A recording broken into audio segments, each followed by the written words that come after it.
зарядки немного, так что мы будем краткие. Сегодня мы довольны, потому что оправдание Subaru сервиса и слова Ильгара сошлись. Скидку мы получили все-таки 10%. Так что Ильгару говорим большое спасибо за, как говорится, его азиат, за его хурмат Subaru сервиса. В общем, впечатление хорошее от сервиса. Да, от сервиса тоже хорошее впечатление. Цены, кстати, субаристам недорогие. Не езжайте к колхозникам, езжайте к профессионалам. Да.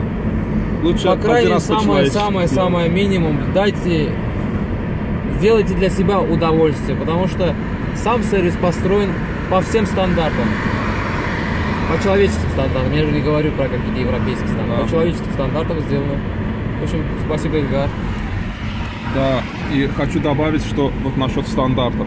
Там даже были вот назарят, технологии назарят. То есть, кто работает, и там они входят, и они смотрят, да, как они все делают. Нам залили бачок воду в омывайку, охлаждение двигателя долили. Даже подпресс почистили мы. Подпресс даже стекло почистили. Так что да, мы довольны. Спасибо руководству сервиса, спасибо работникам. Делайте нам скидки, чтобы мы часто к вам приходили.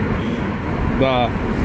Цены, опять скажу, не надейтесь, что это супер дешево, но как обычно в серых дилерах, да, вот когда на стороне вы идете, говорят, приходи, сделаем все. В результате все равно выходит дороже обходится. Как минимум так же, но качество может даже и дороже, да.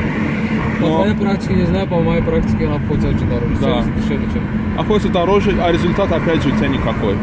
У тебя получается, что ты в воздух бросаешь деньги и время тратишь. Ты сколько раз ездишь. А тут ты один раз идешь, ты знаешь, что по-человечески сделано. Вот, например, как меняли масло у нас в редукторе. Да, они уже там точно, ни больше, ни меньше. В коробке было перелито масло, он делал у серого дилера, да, где-то в гараже. Перелили масло. Технологию они не знают, сколько идет. Никаких мануалов, ничего не знают.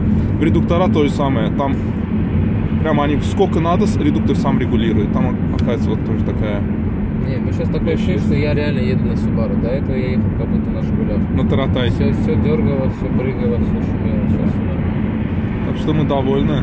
У нас, конечно, есть еще пару вещей, которые надо отремонтировать, но дай бог, все будет хорошо. Все будет хорошо, наш Outback будет как конфетка. И мы ему купили крылья, крылышко. Крылья, теперь она становится не белочка, а... Птичкой. Не птичкой. Голубушка, может. Как мы там в первом видео назвали? В общем, мы посмотрим, как мы называли. И там добавим. Ласточка. Ласточка. Под конец я специально для Subaru куплю STI на глейку, закручу. Закачу, давай. Мы культурно общаемся. Все хорошо, ребята. Мы очень довольны. С легкой душой уезжаем из Масазыра. Едем обратно на Разину. Сделал нашу Эпей Агадзи. Ну это между нами. Да, это между нами. Целую всех. Пока. Оставайтесь с нами.